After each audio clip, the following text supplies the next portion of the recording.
आज आपण एकदम साध्या आणि सोप्या पद्धतीने व्हेज कुर्मा कसा बनवायचा आहे ते पाहणार आहोत। अगदी 10 ते 15 मिनिटाच्या आत तयार होणारी ही भाजी आहे। खायला एक नंबर अशी लागते, एकदम चविष्ट आणि छान। चला तर मग व्हेज कुर्मा कसा बनवायचा आहे ते आपण पाहणार आहोत। मी कढईमध्ये तेल टाकून घेतलेलं आहे 2 चमचे आणि त्यामध्ये 1 चमचा बटर टाकलेला आहे। थोडंसं गरम होऊ द्यायचं। त्यानंतर 1 वाटी मी बारीक कट करून कांदा टाकलेला आहे। त्यानंतर आलं, लसूण, हिरवी मिरची आणि कोथिंबीरची पेस्ट आहे। 2च हिरव्या मिरच्या टाकलेल्या आहेत मी। आता ते व्यवस्थित परतून घेऊया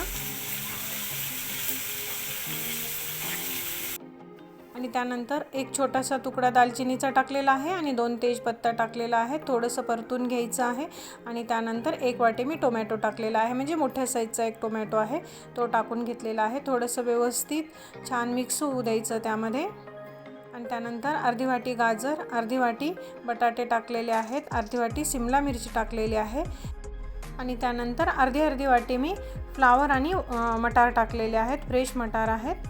त्यानंतर अर्धी वाटी काजू टाकलेले आहेत। हे व्यवस्थित आता परतून घेऊया। त्यानंतर चवीप्रमाणे, म्हणजे तुम्हाला जसं तिखट आवडेल त्याप्रमाणे लाल तिखट, मी 2 चमचे लाल तिखट टाकलेलं आहे, थोडीशी हळद टाकलेली आहे आणि 1 चमचा धने पावडर टाकलेली आहे। ते व्यवस्थित परतून घेऊया आपण। छान असं वाफ येईपर्यंत परतून घ्यायचं आहे आणि त्यानंतर थोडंसं अगदी अर्धी वाटी आपल्याला पाणी टाकायचं आहे। भाजी आपली मस्तपैकी वाफते तोपर्यंत वाटण तयार करून घेऊया।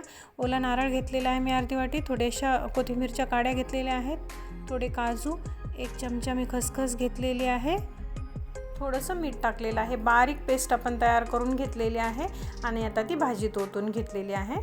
ॲक्च्युली माझ्याकडून ती स्किप झालेली आहे क्लिप, त्यामुळे तुम्हाला दाखवता नाही आलेलं। ती मी भाजीमध्ये ओतून घेतलेली आहे। थोडंसं पाणी टाकायचं, जास्त पाणी नाही करायचं भाजीचं, एकदम मीडियम अशी भाजी बनवायची आहे आपल्याला। आता चवीप्रमाणे मीठ टाकून घेते मी आणि त्यानंतर आता आपल्याला पनीर ॲड करायचं आहे भाजीमध्ये। पनीर टाकून झाल्याच्या नंतर आता आपण व्यवस्थित भाजी हलवून घ्यायची आहे, म्हणजे एकजीव होते आणि त्यामध्ये 1 चमचा मी बटर टाकलेला आहे। झाकून आपल्याला 5 ते 7 मिनिट व्यवस्थित सिम गॅसवर भाजी शिजू द्यायची आहे। त्यानंतर आता आपण वरतून कोथिंबीर टाकूया आणि व्यवस्थित हलवून घ्यायची आहे। भाज्या अगदी खूप शिजवून घ्यायच्या नाहीत, भाजी खायला छान लागत नाही।